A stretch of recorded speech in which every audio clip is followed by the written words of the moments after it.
लोग बोल रहे हैं कि केस डिसमिस हो गया, केस ये हो गया वो हो गया। बताना चाहता हूँ कि स्टेटस में जाके चेक करो, केस अभी आपका पेंडिंग है और नेक्स्ट डेट जो है 28 मार्च 2025 का है। बट मोस्ट इम्पॉर्टेंट चीज़ क्या है कि हम लोग आज जो सोच के आए थे वो चीज़ हुआ।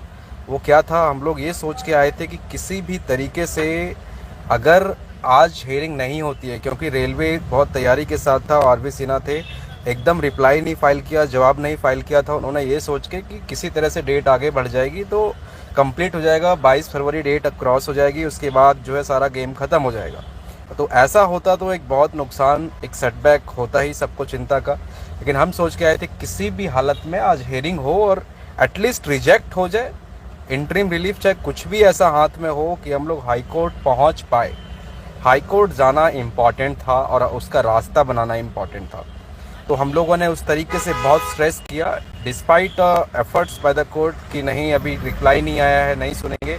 बट हमने इतना स्ट्रेस किया इस केस को कि फिर फाइनली सुना मैटर को, और वही जो सुनने के बाद जो सेटल प्रिंसिपल ऑफ लॉ है कि ये पॉलिसी का मैटर है और पॉलिसी मैटर में कोर्ट इंटरफेयर नहीं कर सकती है, नहीं करती है, जो कि मैंने स्टार्टिंग में सभी को बोला भी था। और आपको ये समझना इसलिए चाहिए क्योंकि जब 2018 में जो सडनली आईटीआई लेके आए थे, जब उस केस में भी कोर्ट कुछ नहीं कर सकती थी क्योंकि वो पॉलिसी मैटर है, जिसकी वजह से कई लोग इन एलिजिबल हो रहे थे एडवर्टीजमेंट की वैकेंसी के लिए अप्लाई करने के लिए।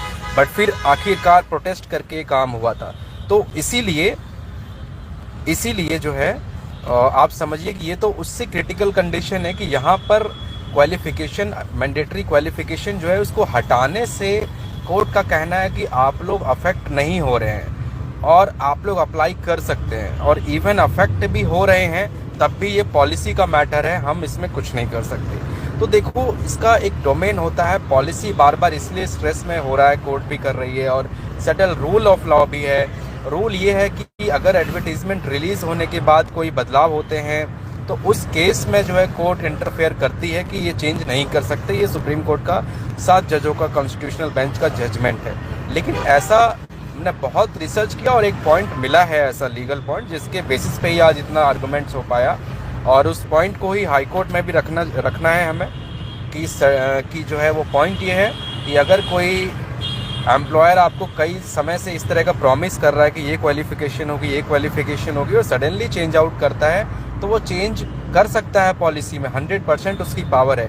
बट अगर वो पब्लिक इंटरेस्ट में है तब, या फिर उसको रीज़न देना पड़ेगा कि क्यों है और क्या सही है चेंज करना कि नहीं। तो ये रेलवे ने अभी तक ये चीज़ नहीं बताया है कि आपने चेंज क्यों किया सडनली, जो कि हमको लगता है कि प्रोटेस्ट के डर से इतना भीड़-भाड़ की, जब इनएलिजिबल हो जाएंगे 10वीं क्लास के बच्चे फॉर्म नहीं भर पाएंगे तो फिर कुछ वैसी हरकत ना करते जो पहले भी करी थी, प्रोटेस्ट करके, ये करके, वो करके। इसलिए भी बचने के लिए ये काम किया गया है।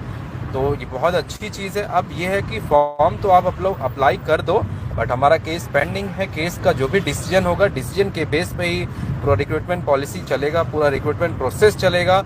अगर लास्ट में पेपर में आता है तो सारा रिक्रूटमेंट क्वैश होगा, जो कि रूल ऑफ लॉ होता है।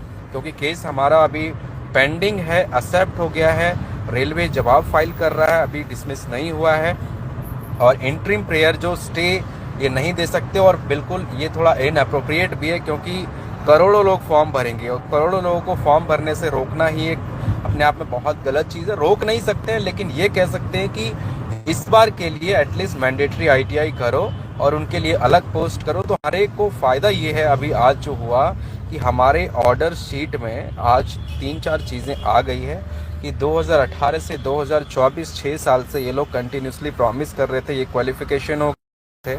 इसमें की बात कही गई है कि कोई पब्लिक अथॉरिटी किसी प्रॉमिस को लेके चल होता है तो उसका जवाब हम लोग का शॉर्ट में ये है कि पब्लिक इंटरेस्ट में नहीं है, क्योंकि आपने टेक्निकल क्वालिफिकेशन हटा दी। टेक्निकल क्वालिफिकेशन हटाने से नॉन टेक्निकल बच्चों की एंट्री हो रही है, और नॉन टेक्निकल बच्चों की वजह से जो स्किल नहीं है, उनके पास टेक्निकल पोस्ट हैं, सब इंजीनियरिंग की सारी जो है वैकेंसीज हैं, जॉब है। तो एक इंजीनियरिंग जॉब में नॉन इंजीनियरिंग बच्चा अगर अप्लाई करता है और उसमें आगे बढ़ता है तो रेलवे में एक्सीडेंट्स हो रहे हैं, ये सब चीज़ें हो रही हैं। तो ये सारी प्रॉब्लम पता है सबको। बट अगेन क्वेश्चन ये आता है, जो सेटल्ड लॉ है, हर किसी का भी कहना है कि चाहे रेलवे ये कह दे कि हमें 5वीं पास बच्चे चाहिए, चाहे कुछ भी क्वालिफिकेशन नहीं चाहिए, खाली जो दौड़ने में ठीक है वही बच्चा चाहिए, तो वही सुप्रीम है, उसमें कोई बदलाव नहीं कर सकते। कल को अगर ये बोल दिया जाए कि जज बनने के लिए बीए की डिग्री चाहिए, तो भाई जज बोल सकता है सरकार कि हाँ बीए की डिग्री चाहिए, जज की क्वालिफिकेशन लॉ की नहीं चाहिए। तो फुली डोमेन में होता है, क्योंकि एम्प्लॉयर बेहतर जानता है, ऐसा लॉ मानता है कि एम्प्लॉयर बेहतर जानता है कि उसको कौन सा एम्प्लॉय चाहिए और किस क्वालिफिकेशन में क्या पढ़ाई वाला एम्प्लॉय उसको चाहिए। बट स्टिल आज के लिए यही है कि अभी हम लोग हाई कोर्ट का प्रिपरेशन कर रहे हैं, जिसके लिए हमने आज सोचा था कि मामला पेंडिंग नहीं होना चाहिए, डिसाइड होना चाहिए आज कुछ ना कुछ, और ये आखिरकार हम लोग के डिसाइड हो गया।